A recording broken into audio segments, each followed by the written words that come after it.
नमस्कार, मैं हूं आपके साथ मेघा चीन और आप देख रहे हैं हिंदुस्तान मेल न्यूज। अब होगी मुद्दों की बात सच के साथ। आइए नजर डालते हैं आज के इस खास बुलेटिन पर।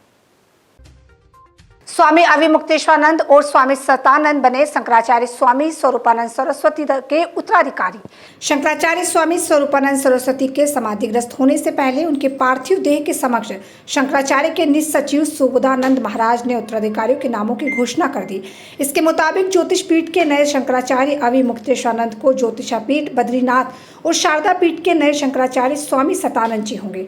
गौरतलब है कि मठ उत्तराधिकारियों के नामों की घोषणा शंकराचार्य स्वरूपानंद सरस्वती की समाधि के पूर्व हुई। शाम 4 बजे के बाद शंकराचार्य स्वामी स्वरूपानंद सरस्वती को भू समाधि दी गई। संत परंपरा के अनुसार उनका अंतिम संस्कार किया गया। ज्ञानवापी मामले में मुस्लिम पक्ष की याचिका खारिज। हिंदू पक्ष से जज ने कहा मामला सुनने योग्य। ज्ञानवापी परिसर स्थित श्रृंगार गौरी के नियमित दर्शन पूजन के मामले पर जिला जज अदालत ने बड़ा फैसला सुनाया है। कोर्ट ने मुस्लिम पक्ष की अपील खारिज कर दी है। कोर्ट ने कहा कि मामला सुनने योग्य है। मुस्लिम पक्ष ने कहा कि वो इलाहाबाद हाईकोर्ट में इस फैसले को चुनौती देगा। हम आपको बता दें कि हिंदू समाज जनों का कहना है कि ज्ञानवापी परिसर में मंदिर अनेक साक्ष्य और प्रमाण हिंदू पक्ष के अधिवक्ताओं ने पेश किया है। आगामी फैसला सुनाया जाना बाकी है। पूर्ण विश्वास है कि मंदिर के अवशेष मिले हैं तो निश्चित रूप से फैसला हिंदुओं के साथ होगा। साइबर क्राइम पर काबू पाने भोपाल आ रहे दुनिया भर के दिग्गज 10 दिन चलेगी समिट। स्टेट साइबर पुलिस के एडीजी योगेश देशमुख ने जानकारी दी कि प्रशासन अकादमी में 12 सितंबर से 10 दिवसीय साइबर क्राइम इन्वेस्टिगेशन समिट 2022 शुरू हो रहा है। देश के सभी राज्यों में केंद्र शासित प्रदेशों के स्टेट और सेंट्रल एजेंसियों के 6000 अफसर इसमें शामिल होंगे। मिशन साइबर सेफ वर्ल्ड के तहत समिट हो रहा है। इसमें प्रदेश ही नहीं बल्कि देश भर के अधिकारी कर्मचारियों को knowledge sharing, technology, coordination, investigation, intelligence, thought leadership, crime control, पीड़ित की मदद करने के लिए टिप्स मिलेंगे। मध्य प्रदेश पुलिस चौथे साल ये हाइब्रिड मोड में समिट कर रही है। उन्होंने यह भी कहा कि साइबर अपराधों की रोकथाम के लिए नॉलेज गेन और स्किल डेवलपमेंट करना ही समिट का मुख्य उद्देश्य है। लाइन पुलिस ने किया था बड़ा खुलासा। 22 लाख का सोना चांदी पकड़ा गया। इंदौर के जूनी इंदौर थाना क्षेत्र में रहने वाले लोहा व्यापारी के घर कुछ घंटों पहले लाखों रुपए के सोना चांदी सहित नकदी लेकर चोर फरार हो गए थे। पुलिस ने प्रकरण दर्ज किया। आसपास के सीसीटीवी फुटेज खंगाले तो 2 युवक संदिग्ध अवस्था में दिखाई दिए, जिन्हें अन्य बदमाशों से पूछताछ में पहचान करने के बाद पकड़कर चोरी हुआ माशुका सहित गिरफ्तार किया है। फरियादी ने पुलिसकर्मियों को धन्यवाद देते हुए 50,000 के सप्रेम चेक भी भेंट किया है। इंदौर के जूने इंदौर थाना क्षेत्र के लोहा व्यापारी बुराउनुद्दीन के घर रविवार रात को चोरी की बड़ी वारदात को अंजाम देने के बाद चोरों ने घर से लगभग 22 लाख का सोना लेकर फरार हो गए। पुलिस द्वारा आसपास के सीसीटीवी फुटेज के आधार पर आरोपी को गिरफ्तार कर पूछताछ की गई। दोनों आरोपियों ने कबूला कि वो नशे के आदी हैं। इसी कारण से वह क्षेत्र में घूम रहे थे और जब ये इंसान वाला घर मिला तो उन्होंने इस चोरी की घटना को अंजाम दिया है। पुलिस ने एक बार फिर सिद्ध कर दिया कि पुलिस से चोर दूर नहीं है और इस कारण से पुलिस को धन्यवाद देता हूं। खुश होकर 50,000 का चेक सप्रेम भेंट करता हूं। पुलिस की सारणी कार्रवाई को लेकर लोहा व्यापारी ने सभी पुलिस विभाग के पुलिसकर्मियों को शुभकामनाएं दी। प्रदेश के जल संसाधन मंत्री तुलसीराम सिलावट ने केंद्रीय मंत्री ज्योतिरादित्य सिंधिया से की इंदौर ग्वालियर के लिए एयरबस सेवा फिर शुरू करने की मांग। दरअसल पत्र के माध्यम से जल संसाधन मंत्री तुलसी सिलावट ने उन्हें बताया कि 8 सितंबर 2022 से इंदौर ग्वालियर इंदौर के बीच संचालित इंडिगो की उड़ान सेवा ATR बंद कर दी गई है। उक्त उड़ान सेवा बंद करने से इंदौर एवं ग्वालियर के यात्रियों को काफी कठिनाई हो रही है। जल संसाधन मंत्री ने कहा कि इंदौर मध्य प्रदेश की आर्थिक राजधानी है, साथ ही ग्वालियर मध्य प्रदेश का एक ऐतिहासिक विरासत एवं धार्मिक व पर्यटकों को आकर्षित करने वाला शहर है। उक्त उड़ान सेवा बंद होने से दोनों शहरों के बीच व्यापारिक, औद्योगिक एवं धार्मिक और पर्यटन के दृष्टिकोण से काफी विपरीत प्रभाव पड़ रहा है। दोनों शहरों के यात्रियों के द्वारा उक्त ATR विमान की उड़ान सेवा के स्थान पर एयरबस सेवा संचालित करने की भी मांग की जा रही है। श्याम विलास वाले मन्नू सेठ के पुत्र नीलेश को इलेक्ट्रॉनिक दुकान में घुसकर रिटायर्ड फौजी ने मारी गोली। जानकारी के अनुसार महू के गोकुलगंज में दिन दहाड़े टीवी नहीं सुधारने की बात को लेकर रिटायर्ड फौजी ने टीवी के दुकानदार को गोली मार दी। घटना कुछ देर पहले की बताई जा रही है। रिटायर्ड फौजी ने एक बार में 4 फायर किए। 2 फायर नीलू अग्रवाल यानी टीवी दुकानदार को जा लगे। गोली मारते रिटायर्ड फौजी ने एडिशनल SP कार्यालय पहुंचकर खुद को सरेंडर कर दिया। इंदौर में बंटी बबली ने 8 लाख रुपए चुराकर बिजनेसमैन को लगाया चूना। टीआई समीर पाटीदार के मुताबिक आसपास के लोगों से पूछताछ करने पर पुलिस को पता चला कि घटना की रात 2 बजे के आसपास 2 अनजान लड़के और एक लड़की कॉलोनी में घूम रहे थे। व्यापारी ने भी युवती पर शक जताया था। पुलिस को अब इस युवती और उसके 2 साथियों की तलाश जारी है। तभी मुखबिर से जानकारी मिली कि सभी इंदौर के रहने वाले हैं। आरोपियों की गिरफ्तारी के लिए टीम इंदौर के खजराना भेजी। वहां एक चाय की दुकान से सोनू उर्फ सोहेब खान निवासी खजराना इंदौर को पकड़ा गया। सोनू ने पूछताछ में बताया कि गर्लफ्रेंड मिसबा उर्फ अंजू निवासी चंदन नगर इंदौर और साथी महबूब निवासी खजराना इंदौर के साथ मिलकर वारदात की थी और चोरी की रकम आपस में बांट ली थी। देवास कोर्ट का जज बताकर दहोस दिखाने वाला शातिर गिरफ्तार। खुद को देवास कोर्ट का जज बताकर धौंस दिखाने वाले बदमाश बेहद शातिर दिमाग है। फर्जी जज राजीव लोहाटी ने अपने घर में सुप्रीम कोर्ट के रिटायर्ड जस्टिस की तस्वीर लगा रखी है। राजीव उन्हें अपना रिश्तेदार बताकर लोगों को ठगता था। इस मामले में उसने अपने मुंबई के बिजनेसमैन दोस्त को भी नहीं छोड़ा। इंदौर के होटल और पबों की पार्टी में भी जाता था। संचालकों को तक धमकाता था। राजीव लाहौटी ने देवास में चल रहे केस में समझौते के नाम पर 2,90,000 रुपए की ठगी भी की थी। मामले में गोपनीय शिकायत मिली है। अब क्राइम है वह इंदौर के ही सुदामा नगर में रह रहा था। यहाँ आसपास के लोग गिरफ्तारी से पहले तक राजू को जज ही समझते थे।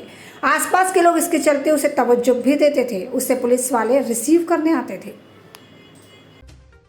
भाजपा के प्रदेश प्रवक्ता स्वर्गीय उमेश शर्मा की अंतिम यात्रा में कार्यकर्ताओं की भारी भीड़ उमड़ी। भाजपा के प्रदेश प्रवक्ता उमेश शर्मा का अंतिम संस्कार सोमवार दोपहर 1:30 बजे जूने इंदौर मुक्तिधाम पर हुआ।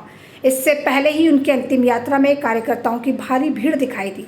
राष्ट्रीय महासचिव कैलाश विजयवर्गीय, प्रदेश अध्यक्ष BD शर्मा, प्रदेश संगठन महामंत्री हितानंद शर्मा, वरिष्ठ नेता व कवि सत्यनारायण सत्तन ने उमेश शर्मा की पार्थिव देह को कंधा दिया।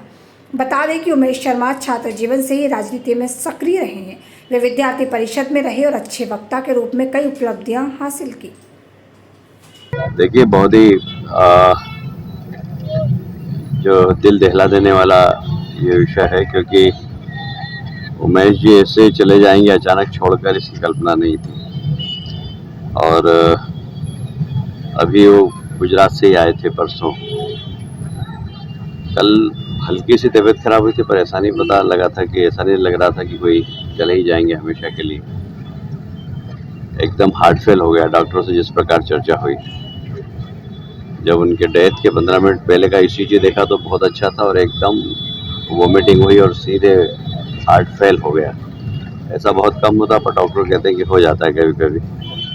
और इस प्रकार उमेश जी का जाना बहुत दुखद है। पार्टी के लिए भी, समाज के लिए भी। बहुत ऊर्जावान नेता थे हमारे वो। पार्टी को भी क्षति हुई और समाज को भी क्षति। एक अधिष्ठान को बहुत अच्छे ढंग से रखने की कला थी, योग्यता थी। उनका हमारे बीच में न रहना ये पार्टी का बड़ा नुकसान है। और निश्चित रूप से वो असमय गए, ये बहुत दुख का विषय है। मैं उनके श्री चरणों में अपनी विनम्र श्रद्धांजलि अर्पित करता हूँ। माँ बेटे को क्या श्रद्धांजलि दे सकती है, अगर एक बहुत हमारा ऊर्जावान कार्यकर्ता था। नेतृत्व अपनी मनोभावनाओं के अनुरूप और भारतीय जनता पार्टी के क्रियाकलापों को ध्यान में रखते हुए उसके द्वारा अनुशासित और निर्देशित कार्यक्रमों को अंजाम तक पहुंचाने का वाला एकमात्र कर्तव्यनिष्ठ कार्यकर्ता, जिसका नाम उमेश शर्मा था। वो काल के कराल काल में हम सब लोगों को यहीं पर छोड़ करके अपनी दीर्घकालीन यात्रा पर निकल गया। उसने भगवती की आराधना करते हुए, राष्ट्रमाता की आराधना करते हुए राष्ट्र सेवा के संकल्प को अपने मृत्यु पर्यंत तक निर्वहन किया और संगठन का काम करते करते ही अपनी मृत्यु का वर्ण कर गया। वो पुरुष जिसने अपनी भावनाओं को संपूर्ण रूप से भारतीय जनता पार्टी के प्रत्येक विचारधारा से जोड़ करके अपने कार्य को अंजाम दिया। ये भारतीय जनता पार्टी के लिए अपूर्णीय क्षति है और नौजवानों के लिए एक प्रेरणा का स्तंभ है कि उसने जिस निरीहता के साथ, जिस निर्लिप्तता के साथ, जिस लगन के साथ राष्ट्र की सेवा करने के लिए, समाज की सेवा करने के लिए अपने आप को समर्पित किया, वो समर्पण उसने अपने मृत्यु की आखिरी सांस तक निर्वहन किया। ये इंदौर शहर के लिए क्षति नहीं, एक विचार के लिए क्षति है। एक विचार को लेकर जिस तरह प्रखरता से वो अपनी बात रखते थे और बहुत भावुक होकर भी कई बार रखते थे, और आज ऐसा हम लोगों को लगता है, मेरी मीडिया टीम के तो बहुत सक्रिय सदस्य थे, बहुत सीनियर नेता थे, उनका लंबा अनुभव था छात्र जीवन से, अभी तक वैचारिक रूप से वो काम कर रहे थे। ऐसी शून्यता की स्थिति है, हम लोग रोज़ाना बैठते थे, आज हम लोग बैठ नहीं पाए, इतने विचलित, रोज़ाना वर्चुअली हम लोग बात करते थे, लेकिन आज हम लोगों ने तय किया कि आज कोई बातचीत करने की स्थिति में नहीं है। ये इतनी बड़ी क्षति है, इसकी कैसे भरपाई होगी, परमात्मा कोई रास्ता दिखाए, बाकी कुछ सूझ नहीं रहा है फिलहाल तो। ऐसा ना केवल शहर के लिए, बाकी हर वो व्यक्ति जो उनसे जुड़ा था, व्यक्तिगत क्षति है। शहर नहीं, वरन पूरे मध्य प्रदेश के लिए हमारी विचारधारा की, हमारी भारतीय जनता पार्टी की एक खनखनानी आवाज़ थी, बुलंद आवाज़ थी, और अपनी विचारधारा को किस प्रकार से मध्य प्रदेश में रखना और इंदौर में रखना, ये उनकी एक विशेषता थी। मुझे तो उनका उपकार है। उपचुनाव में सुबह 8 बजे से रात को 3 बजे तक मेरे साथ घूमते थे, वो पल, वो क्षण मुझे सब याद आते हैं, पटल पर मस्तिष्क पे आते हैं, मैं भुला नहीं पा रहा हूँ। मैं उस ईश्वर से यही कामना करता हूँ, इनको अपने चरणों में स्थान दे, हमारे इस परिवार को शक्ति दे दुख सहन करने की, और जो रिक्तता एक कमी आई है, इसको कोई नहीं भर पाएगा। तारक मेहता का उल्टा चश्मा के प्रोड्यूसर असित कुमार मोदी ने कंफर्म कर दिया है कि शो में शैलेश लोढ़ा की जगह लेंगे सचिन श्रॉफ। बीते कई दिनों से लोकप्रिय शो तारक मेहता का उल्टा चश्मा लगातार चर्चा में बना हुआ है। इस शो में लीड रोल निभा रहे कई एक्टर्स इससे बाहर हो चुके हैं। तारक मेहता का उल्टा चश्मा के फैंस को हैरानी तब हुई जब तारक मेहता की भूमिका निभाने वाले शैलेश लोढ़ा ने शो छोड़ दिया। शैलेश के शो छोड़ने के बाद फैंस काफी निराश हुए। सभी के मन में एक सवाल था कि शो के अगले तारक मेहता कौन होंगे। ऐसे में अब शो के निर्माता असित कुमार मोदी ने खुलासा किया है कि सचिन श्रॉफ शो के नए तारक मेहता के रूप में नजर आने वाले हैं। तो इसी तरह खबरों में बने रहने के लिए देखते रहिए हिंदुस्तान मेल न्यूज। चैनल को सब्सक्राइब करना, लाइक करना और शेयर करना बिल्कुल न भूलें।